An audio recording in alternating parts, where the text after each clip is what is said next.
So, hello students, this is SriRam Shastri and you are watching my channel.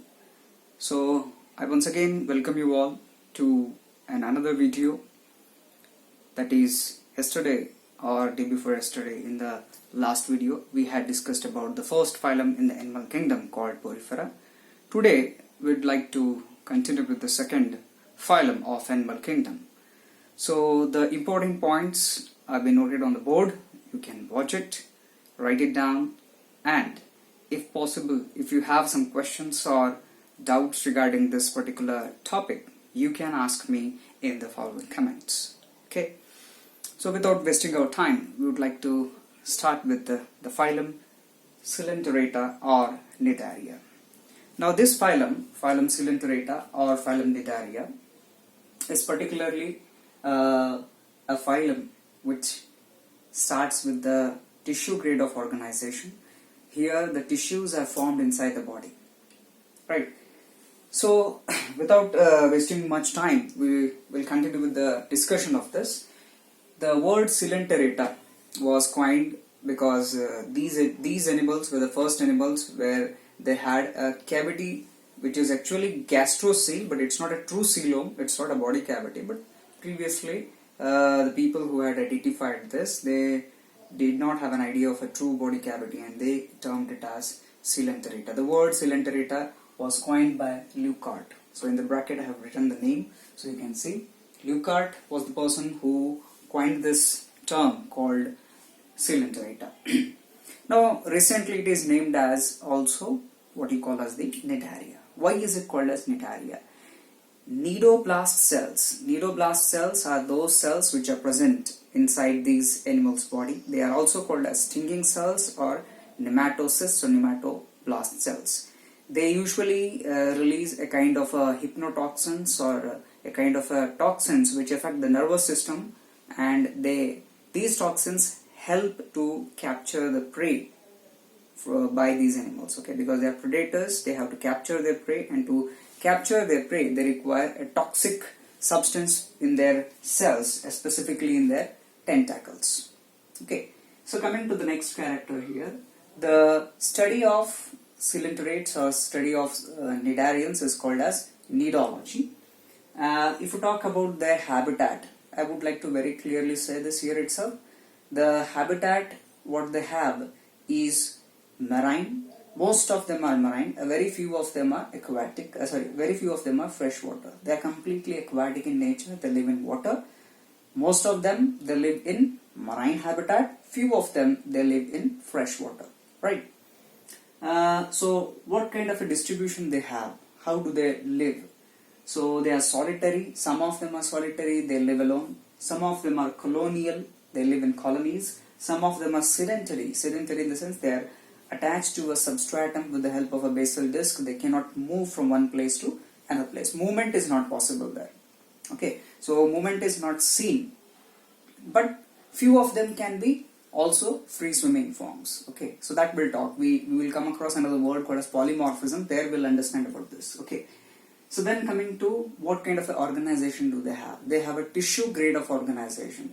So previously in the Porifera they had cellular grade of organization. The body was made up of just group of cells. Here they are arranged in a tissue. So what kind of tissues? The outer epidermis, the inner gastrodermis, and in between these two there is a non-cellular layer called as mesoglia. So there is a lot of confusion in many of the students studying Porifera and Cnidaria. So in Porifera it is mesenchyme, in Cnidaria it is mesoglia. So this point you can just clarify and remember it. Then coming to a very important term in Cnidaria called as polymorphism. Poly means many, morphism means morphological forms. So these organisms have more than one or two or three types of morphological stages in their life cycle. So it's called as polymorphism or alternation of generation. So they have a asexually reproducing non-motile sessile polyp form and a freely swimming sexually reproducing medusae form. Okay, so polyp, what is that? Polyp is a sessile form and it is asexually reproducing form of coelenterate, whereas medusae is produced from polyp itself, but it is a free swimming form of a free swimming stage of a same animal, but it reproduces sexually. So a sexually reproducing form is polyp, sexually reproducing form is medusa. These 2 points you have to keep in mind. This is called as polymorphism. Then the cavity, I said epidermis, gastrodermis and mesoglia is there. There is a cavity. This cavity is called as coelenteron or gastrocele. Then there is only one single opening in the body. It's called as mouth. They don't have any other openings. Then mouth is surrounded by tentacles, and numerous tentacles are there. These tentacles usually are having stinging cells or nematocyst cells or cnidoblast cells. Because they bear cnidoblast cells, they are called as Cnidaria. Cnidaria means they have cnidoblast cells. The animals which have cnidoblast cells are called as Cnidarians. Clear? Now, one more thing I would like to continue with this. That is, they are bisexual or hermaphrodites. The word hermaphrodite and bisexual means they both reproductive structures are present in the same animal. That is, male and female reproductive structures are present in the same animal. Now, they asexually reproduce with the help of a polyp and sexually reproduce from a stage called as medusa. Clear? So, to give an example to understand what does a polyp look like, if you know hydra, so hydra is a freshwater form of coelenterate. Hydra is a polyp form. It is having a cylindrical body. It may be attached to the substratum. It has single tube-like mouth and tube-like body. Tube in a tube-like body plan. Most of the times these type of questions are asked in your entrance exams, right? Tube in a tube-like body is present in, and they will give 4 options. Usually coelenterates have a tube in a tube-like body because their body is cylindrical and their digestive system is a test tube-like structure. They have only one opening. A tube is closed at another opening. Tube means if you see a test tube, it's open at one end and the other end is closed. Such type of a body plan is tube in a tube-like body plan. Clear? That point you can remember. So polyp you can remember hydra.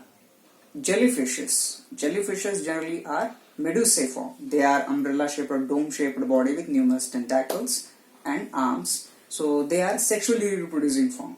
Clear? So jellyfish is an example of a medusa form, and polyp you can take hydra as an example to remember.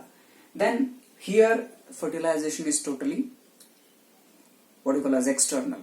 In asexual reproduction they produce medusa. Polyp produces medusa. Remember this. Alternation of generation is there. The polyp produces the medusa. Medusa reproduces sexually by releasing the gametes in the water, and the fertilization is external. External means it occurs in the water medium. There they have an indirect development. Now the word indirect development means, I had told it already, that is there is a larval stage. There are chances of having a larval stage. So the name of the larva is called as planula larva. Remember the names of the larva. Planula larva. These are some of the examples of Cnidarians what I have quoted here. Hydra, it's a freshwater form of coelenterate. Aurelia, it's scientific name of jellyfish. Obelia, it's a polyp stage of a coelenterate. Its medusa is similar to that of again jellyfishes. Then Physalia, also called as Portuguese man of war. It's highly toxic in nature. Even some variety of jellyfishes are also very highly toxic, like box jellyfishes. They are very, very toxic. And Physalia, they are also very, very toxic. They release neurotoxin or hypnotoxins, which generally affect the nervous system. They paralyze their prey and eat it alive. Clear? Then Pennatula. Pennatula generally looks like a cylindrical body with a feather attached. It looks like a pen. Old traditional people used to use feathers as pen. So it looks like that. So it is commonly called as sea pen. Then Gorgania. Gorgania looks like a mesh-like structure, and it generally is a coral. It looks like a fan, hand fan-like structure. So it's also called a sea fan.